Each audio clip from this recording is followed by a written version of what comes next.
l'utilisation correcte de la parole.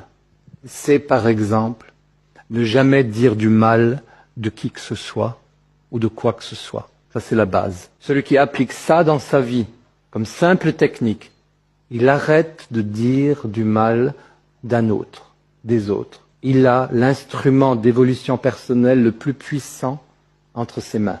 Ne plus dire du mal des autres, d'un autre, et ne plus dire de mal d'une situation. Dans les écoles de sagesse, ce problème était autrefois réglé très simplement. On ne parlait jamais des autres. Évidemment, ni pour en dire du mal, pas même pour en dire du bien. On n'en parlait pas.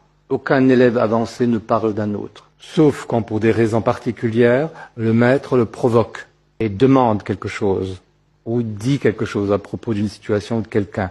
À ce moment-là, on est dans un dialogue qui est un dialogue pédagogique. Sinon, de son propre mouvement, aucun élève avancé ne peut se permettre de parler en mal d'un autre. Et normalement, aucun élève avancé ne parle des autres.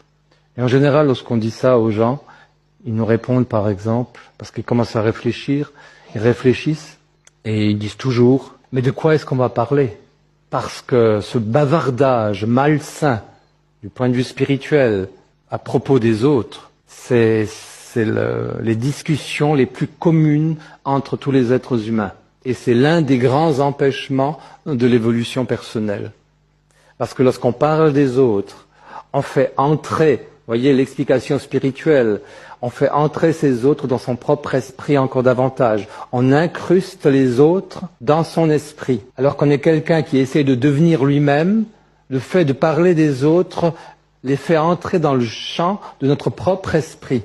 C'est-à-dire qu'au lieu de se dégager de tout ce qui nous encombre, de tout ce que les autres nous ont déjà dit, nous ont déjà fait croire, nous ont déjà raconté, au lieu de se défaire de tout ça, de se libérer de ça, on fait entrer les autres dans notre propre champ, le champ de notre moi, de notre propre être. Et là, il est évidemment impossible d'avancer correctement et d'évoluer correctement.